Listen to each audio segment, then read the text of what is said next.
आज हम अध्याय 4 पशुओं के सामान्य रोग प्रथम में 4 अंक का एक प्रश्न इस इकाई से आएगा, जिसमें लघुत्तरीय प्रश्न पूछे जाएंगे। तो इसकी तैयारी करने के लिए पहला प्रश्न याद करेंगे। पशुओं के बीमार पड़ने के सामान्य कारण लिखिए। पशुओं के बीमार पड़ने के सामान्य कारण, पशु बीमार क्यों होते, कौन से कारण होते हैं इसके। तो उत्तर आपके पास में ही है, परंतु कुछ चुने हुए महत्वपूर्ण बिंदु यहाँ दर्शाए गए। इसका उत्तर आपको 120 शब्दों में देना होगा। तो एक वाक्य में कम से कम 12 शब्द होते हैं, तो इस प्रकार से हमें 12 वाक्य लिखने पड़ेंगे। तो पहला, पशुओं के बीमार होने के कारण में पहला कारण आता है धन की कमी। किसानों के पास में अत्यंत धन की कमी होती है। इसके कारण किसान पशुओं को उचित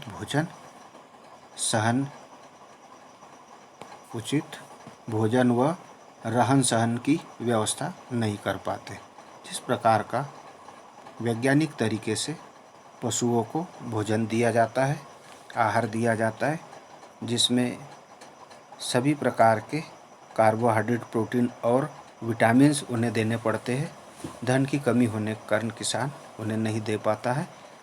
रहन सहन भी जैसा स्वस्थ शरीर के लिए चाहिए, वैसा रहन सहन की व्यवस्था भी वह नहीं दे पाता। लापरवाह, छपरी कोठे बना दिए जाते हैं, गड्ढे उसमें होते हैं, बेचारे पशु उन्हीं गड्ढों में बैठना उठना करते हैं, उन्हें आराम नहीं मिल पाता, थकान दूर नहीं होती है।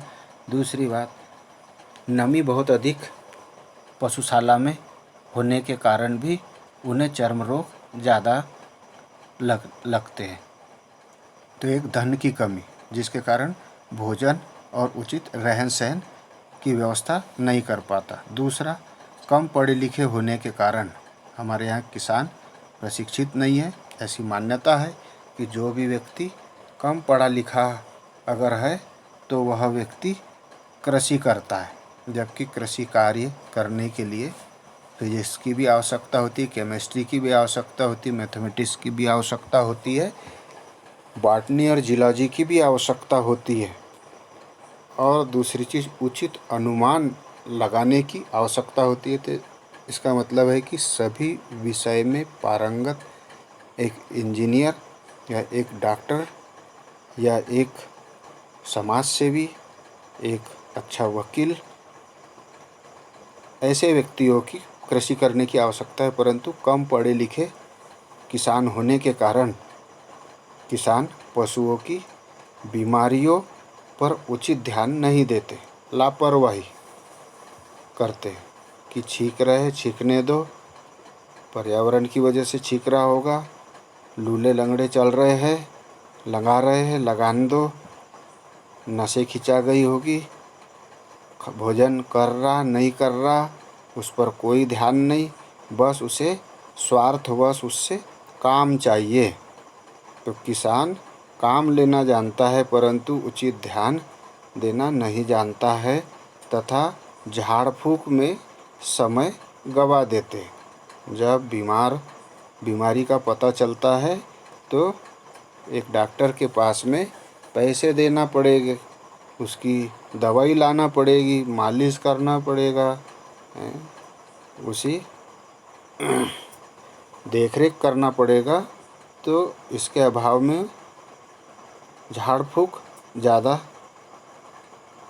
उस पर ध्यान देता है, तो इसके कारण पशु बीमार पड़ जाते हैं। तीसरा, किसानों को वैज्ञानिक जानकारी का अभाव होता है, प्रशिक्षण नहीं हो पाते, शासन की ओर से भी किसी प्रकार की कोई जानकारी कृषकों को नहीं दी जाती है। चौथा, किसान पशुओं को व्यापारिक दृष्टिकोण से नहीं पालते। किसान पशुओं को व्यापारिक दृष्टिकोण से नहीं पालते कि यह अधिक दूध देंगे जिससे कि अधिक लाभ होगा या अधिक तंदुरुस्त होंगे तो वह अधिक पैसा देंगे, इस दृष्टिकोण से नहीं पालता।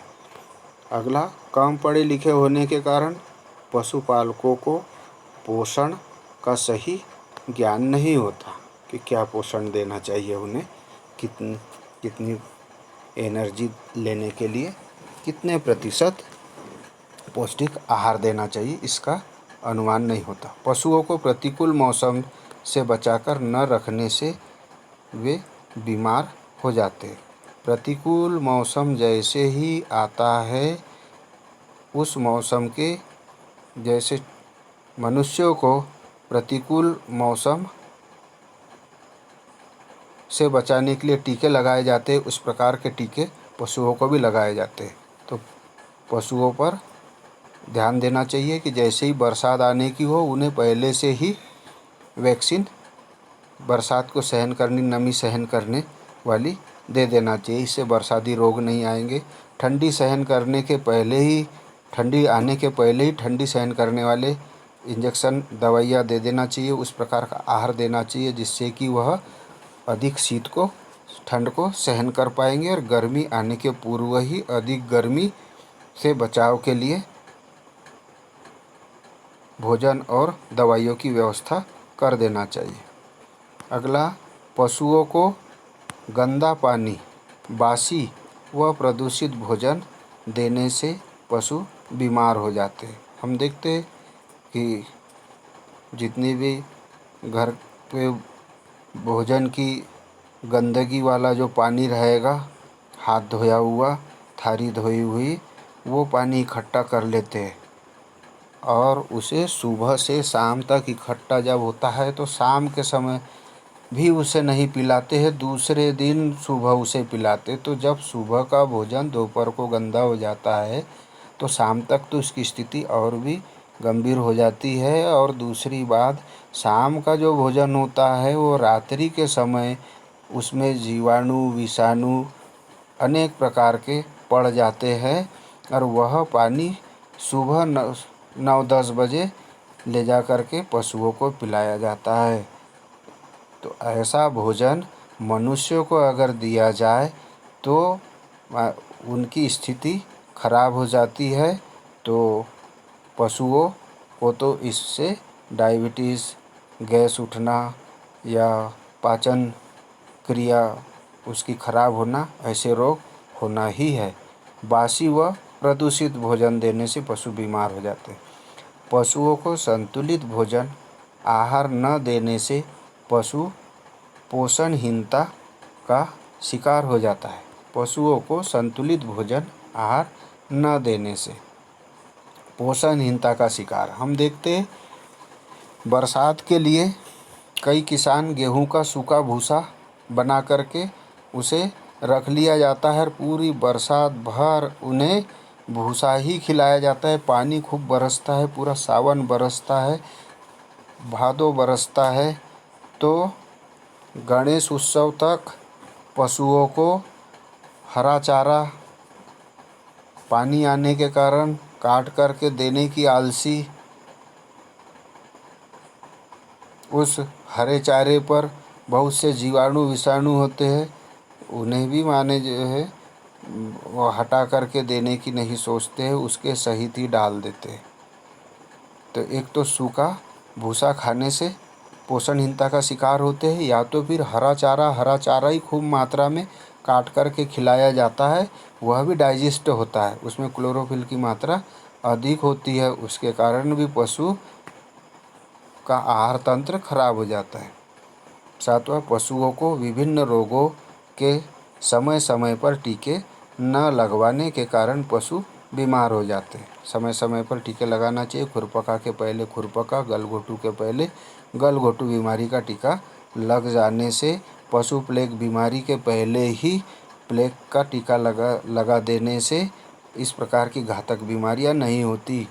बचाव ही उपचार है। तो किसी भी बीमारी को आने के पहले उसका बचाव कर लेना ज़्यादा अच्छा होता है। एक बार बीमार पड़ जाता है पशु तो उसका शरीर टूट जाता है, हीन हो जाता है, फिर उस शक्ति को प्राप्त करने के लिए बहुत समय लगता है। अगला, बाहर से खरीदे पशुओं को सीधे ही अब अपने पशुओं के झुंड में शामिल कर लेने से सभी पशु बीमार हो जाते हैं। कोई भी पशु बाहर से अगर लाया हुआ है तो उसे 2-4 दिन 8 दिन झुंड से अलग रखना चाहिए। देखना चाहिए कि उस पर कोई बीमारी तो नहीं है। अगर वह स्वस्थ दिखाई दे रहा है तब उसे झुंड में मिलाना चाहिए। तो यह हुए पशुओं के बीमार पड़ने के सामान्य कारण। अगला प्रश्न, पशुओं को स्वस्थ रखने के लिए किन किन बातों का ध्यान रखना चाहिए? अगर बीमार हो ही नहीं तो उसके लिए निम्न बातों का ध्यान रखना चाहिए। नंबर 1, पशुओं के लिए उसके अनुरूप समुचित गृह व्यवस्था होनी चाहिए। गृह व्यवस्था जहाँ पशु 12 घंटे 24 घंटे कभी कभी काम नहीं रहता तो उसी पशुशाला में रहता है, तो उसे उचित प्रकाश की व्यवस्था, उचित प्रकार की हवा की व्यवस्था, उचित प्रकार की नमी की आवश्यकता, उचित प्रकार शुष्क अवस्था वाला समुचित व्यवस्था वाला घर होना। बरसात के समय बरसात का पानी न टपके, बरसाती हवा अंदर न घुसे, मौसम का प्रतिकूल प्रभाव न पड़े, ठंडी के समय में अधिक ठंड शीत पशुओं को न लगे जिससे बुखार आए, और गर्मी के दिनों में अधिक उष्णता उस पशुशाला में नहीं जानी चाहिए। गृह ऐसा होना चाहिए कि जो हवादार एवं रोशनी युक्त हो। प्रति पशु उपयुक्त जगह, बैठने उठने के लिए स्पेस होनी चाहिए जिससे वह आराम से उठ बैठ सके तथा सो सके। दूसरा, गृह की प्रतिदिन सफाई तथा सप्ताह में कम से कम एक बार फिनाइल से सफाई पशुशाला की होनी चाहिए। हम देखते हैं आजकल सफाई ना करना पड़े इसके लिए घरों में टाइल्स लगा लेते हैं जिससे कि बार बार सराहना लिपाना छापना उसे न पड़े। तो ऐसे ही पशुशाला भी पक्के बनने आरंभ हो गए हैं, तो उन्हें प्रतिदिन सफाई करना अनिवार्य है और सप्ताह में कम से कम एक बार फिनाइल से सफाई करना अनिवार्य, जिससे कि संक्रमण दूर हो जाए। तीसरा, शुद्ध पेयजल की व्यवस्था होनी चाहिए। हम देखते हैं कि खेतों में टाँके बना दिए जाते हैं, उसमें काई पड़ जाती है, वही बासे पानी में मोटर चालू करके फिर भर दिया जाता है दूसरा पानी, वो संक्रमित पानी पूरे पानी को संक्रमित कर देता है। ऐसा नहीं हो। पशुओं के लिए स्वस्थ रखने के लिए इस बात का विशेष ध्यान देना चाहिए कि ताज़ा पानी पिलाएं, अच्छी खुराक जिसमें चारे एवं दाने का सही अनुपात हो देना चाहिए का प्रबंध होना चाहिए। पशुओं के शरीर की सफाई, उन्हें नहलाना एवं खुरेरा होना चाहिए। प्रतिदिन नहीं कर पाए तो 2 दिन के बाद 3 दिन के बाद, परंतु शरीर की सफाई और खुरेरा जरूर होना चाहिए। क्योंकि गर्मी के दिनों में पशु को पसीना आता है और गर्मी के दिनों में विशेष रूप से तो प्रतिदिन नहलाना चाहिए जिससे कि हवा का संचार आराम से हो पाए, क्योंकि उनके शरीर पर बाल होते हैं, इस वजह से खुरेरा अवश्य करना चाहिए। फिर स्वस्थ पशुओं को बीमार पशु से अलग रखना चाहिए। कोई भी पशु जैसे ही दिखा कि बीमार हो गया उसे तुरंत हटा देना चाहिए। जो चित्र दिख रहा है ये संक्रमित रोग के कारण पशुओं में इस प्रकार की बीमारी हो जाती है। थैलेला रोग, दुधारू पशुओं के लिए यह दवा उपयोगी है। आगे चलते हैं। अगला पॉइंट, संक्रामक बीमारियों से बचने के लिए टीकाकरण होना चाहिए। पशु बीमार होने पर संबंधित डॉक्टर से परामर्श एवं इलाज कराना चाहिए। बछड़ों, ऋतुमयी गायों, गर्भवती गायों एवं दुधारू गायों की समुचित देखभाल होनी चाहिए। पशु प्रसव के समय देखभाल करनी चाहिए। अगला प्रश्न, स्वस्थ पशुओं के लक्षण लिखिए। तो स्वस्थ पशु कैसा दिखाई देता है? पहला, पशु प्रसन्न एवं क्रियाशील, एक्टिव दिखाई पड़ता है। दूसरा, उचित मात्रा एवं नियमित अंतराल पर भोजन लेता है तथा जुगाली करता है। आँखें चमकीली दिखाई पड़ती है। पशु नियमित अंतराल पर पखाना करता है तथा गोबर दुर्गंध रहित होता है। दस्त की शिकायत नहीं होती है। पाँचवा, पशु की चाल एवं शरीर सरस दिखाई पड़ता है। अगला, पशु के कान उठे हुए होते तथा वह चौकन्ना रहता है। अगला प्रश्न, बीमार पशुओं के लक्षण लिखिए। बीमार पशु कैसा दिखाई देता है? जैसे ही पशुशाला जाए तो पशुओं पर नज़र पड़े तो निम्न लक्षण जिस भी पशु में दिखाई दे तो उसे तुरंत झुंड से अलग कर देना चाहिए। पहला, पशु सुस्त हो जाता है। देखते हैं कि बाकी पशु खड़े हो जाते हैं और वो बैठा ही हुआ है। उसकी पीठ पर हाथ ठोक करके उसे उठाने की कोशिश करना। इसके कान ढीले होकर लटक जाते हैं। अगर ठोकने पर वह खड़ा नहीं होता है तो उसके कान पर नज़र डालो। कान अगर ढीले होकर लटक गए हैं तो समझो बीमार हो गया है। मस्तक झुक जाता है।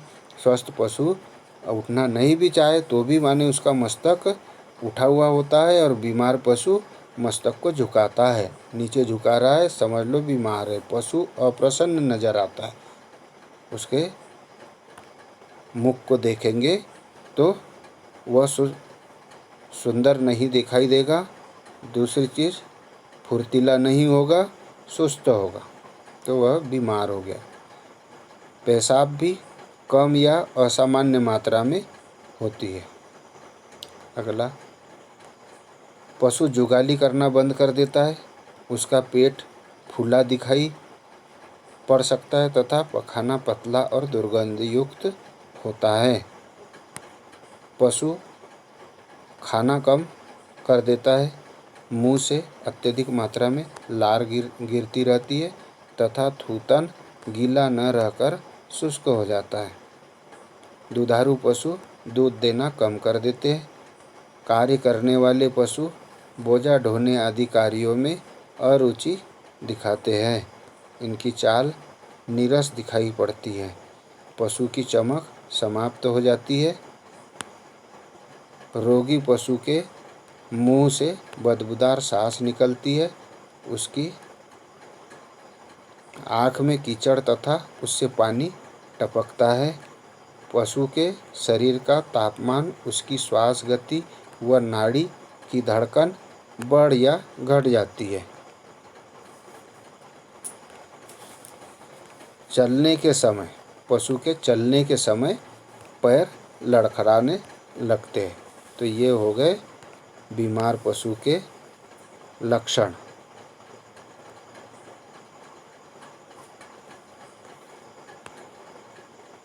बुखार उपचार, ज्वरनाशक इंजेक्शन की दवा है। कुत्ते के लिए पशु बुखार दवा यह है। इस प्रकार पशुओं को संक्रामक रोग हो जाता है तो उसकी चमड़ी इस प्रकार से दिखाई देने लगती है।